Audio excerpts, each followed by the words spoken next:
President. In the proposed referendum to establish a voice to Parliament and the Executive, Australians will be given a very significant responsibility to decide the character of our government, the future of our constitutional settlement and the fate of our democratic system. In the book of our history, there will be few chapters as significant as the one being written today. Like many Australians, I believe that Aboriginal and Torres Strait Islanders should be recognised in our Constitution as the First Peoples and custodians of this land. However, the government's proposal to recognise Indigenous Australians in our Constitution through the establishment of an Indigenous voice to Parliament and the Executive is a very different proposition, a proposal which would give rise to a very substantial constitutional risk. This proposal will append to our Constitution a new chapter, Chapter 9, which will establish the voice as a permanent fixture of our political and legal system. This proposal is not, as some have suggested, an organic development or merely a matter of completing the work of recognition begun by the 1967 referendum. This proposal will permanently graft onto our Constitution a body whose powers are unclear, whose members are unknown, whose remit is potentially unlimited, and whose influence on the Parliament, the government and every part of the Executive will run unchecked. In this sense, the proposal before the Australian people is that they bind themselves under the authority of a constitutionally enshrined body whose members they will not elect and will not be able to hold accountable. To whom will the members of the voice answer? To whom will they give an account of their actions? We have heard a number of vague proposals about First Nations people electing voice members, but the government has resolutely refused to provide satisfactory detail about exactly how this will work. We have heard a number of other vague statements about how constitutional recognition is an opportunity to acknowledge our history and come together for a more reconciled future, but the government has resolutely refused to explain why this more reconciled future depends on all of us voting yes to the voice. Senator Dodson has said that the moment the referendum is declared, we will feel the shackles of the past fall from us. But I say that to vote yes to this proposal is to exchange one set of shackles for another. I reflect on the words of Professor Marcia Langton, as reported in today's Australian. People who are opposing the voice referendum are saying we are destroying the fabric of their sacred constitution. Yes, that's right. That's exactly what we're doing. The voice is Labor's voice. It is risky, unknown, divisive and permanent. Make no mistake, this voice will undermine our democracy by placing power in the hands of people we will not elect to influence government at all levels. We should not be distracted by the innocent-sounding idea that the voice will merely make representations to the executive government of the Commonwealth.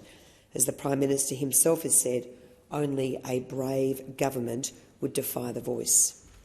The power to make representations to the executive government of the Commonwealth means that the voice will extend itself into every facet of the government of this country, from the Governor-General to the Australian Taxation Office, from ASIO to Centrelink to the Australian Federal Police. The activity of the executive directly affects the lives of all Australians, whether young or old, rich or poor. The voice will be able to make representations to every executive agency on any matter whatsoever, from migration decisions to sentencing regimes and welfare payments. The voice will be, for all intents and purposes, a fourth branch of government. It will be a branch of government unaccountable to the vast majority of Australians, and it will be a branch of government exercising considerable power untrammelled by the traditional checks and balances which have for many years provided Australians with the surety that political power in this country is exercised democratically. The successful balance between the three traditional branches of government is one we should guard very jealously. We have an executive accountable to the legislature, a legislature whose laws are interpreted by the judiciary, and a judiciary whose limited powers and responsibilities are carefully set out in statutes and in the Constitution. Each element of this political trinity is accountable to the other two, and ultimately to the Australian people. These traditional checks and balances are a hallmark of the Westminster system, which we have inherited from Great Britain. They have for hundreds of years been the steady safeguard against the exercise of tyrannical power by the executive, the legislature or the judiciary. We need only cast our minds back to the Reign of Terror or the Russian Revolution to see what happens when these checks and balances are obliterated in the madness of radical utopianism. The framers of our Constitution were keen students of history. They knew this. Accordingly, they wove these checks and balances into the very fabric of our Constitution. The Constitution is not merely the founding document of our nation. It sits at the apex of our legal system. This means that it matters very much what we put in the Constitution. Every word matters. This is why the High Court has spent over 100 years interpreting the Constitution. This is why, in their wisdom, Australians have only accepted 8 proposals for constitutional change since Federation in 1901. The last time they did so was in 1977. One such occasion was the 1967 referendum, and we should be proud that over 90% of the nation voted in favour of those amendments. Nevertheless, there is no doubt that Australians are constitutional conservatives.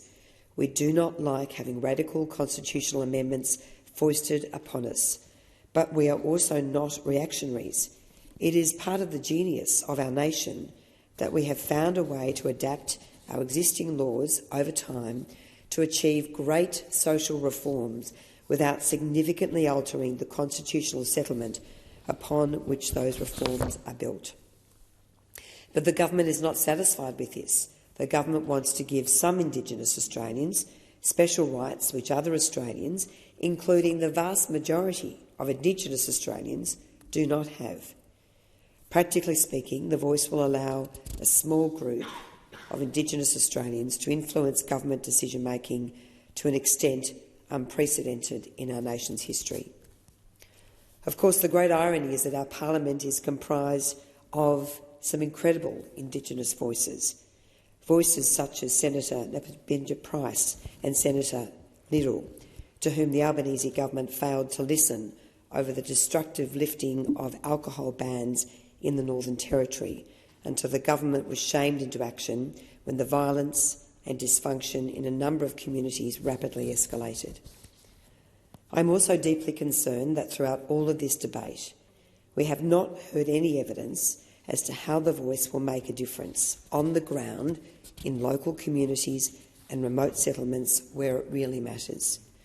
Not one proponent of the Voice has spoken about the need for the Albanese government to fund the boarding facilities at the Aboriginal school in Alice Springs, so that the children caught in a web of dysfunction and family violence, and the children who are forced to travel on a bus for up to 3 hours a day, can attend school safely and securely.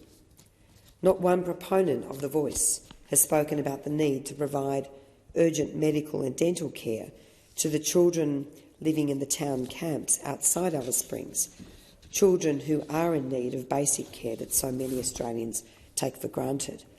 These are my observations from just one trip recently to Alice Springs, where I joined Senator Napiginja Price to lobby the government to match the Coalition's commitment to the Aboriginal school, funding which has still not been delivered. The local and regional Indigenous voices are the voices which matter, not Labor's voice. Even eminent Indigenous leader Mick Gooder has raised deep concerns that the Albanese government's decision to extend the Voice to the executive is a serious case of overreach and has urged compromise. The Voice's constitutional status will mean that it will be able to challenge government decisions on a potentially unlimited range of matters if it believes its representations were not heeded. As former High Court Justice Ian Callanan ACKC has said, this could bring on over a decade of constitutional and administrative law litigation. Instead of setting up a series of local and regional voices which can respond effectively to real problems affecting Indigenous Australians, the government is proposing that another layer of bureaucracy be added to our already bloated system. The concerns that I raise in relation to the reach of the voice are not exaggerated concerns. They are reflected in the views of many eminent lawyers, judges and other legal experts who have strongly cautioned against assuming that the High Court will not imply a duty for the executive to consult the voice on matters which relate to Indigenous Australians. Indeed, an implied duty to consult the voice on any proposed decision, which former High Court Judge Robert French conceded would really make government unworkable — I don't think the High Court is in that business — cannot be ruled out. A future High Court may well decide to imply this right.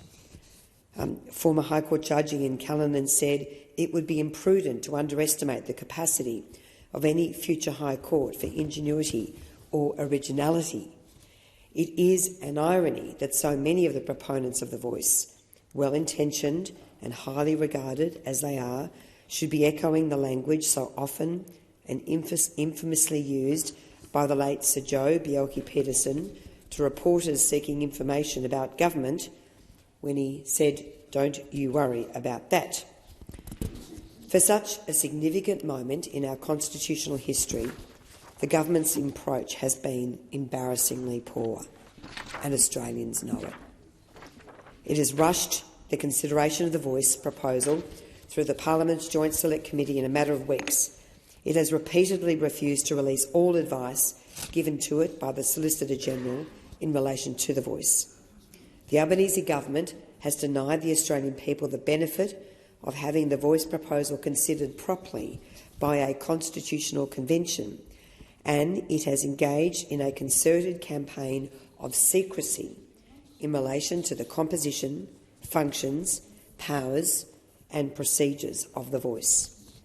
Clearly, the government does not trust the Australian people to make an informed choice about this proposal, an attitude which is as sinister as it is condescending. Like my colleagues, I will not stand opposed to this bill, my colleagues in the Liberal Party. Like them, I am committed to maintaining the democratic right of all Australians to vote on the way they are governed, a right this voice proposal will undermine forever. At the referendum, Australians will make one of the most important decisions in our nation's history. To all Australians, I say stand up and be counted. As Churchill said, you have only one duty, only one safe course, and that is to try to be right and not to fear to do or say what you believe to be right. Stand up without fear and make your voice heard. I say vote no to protect our democracy. Vote no to protect our Constitution. Vote no to protect our democratic rights. I will be voting no to this proposed voice, and I urge all Australians to do the same. Thank you. Senator Ullman Payne.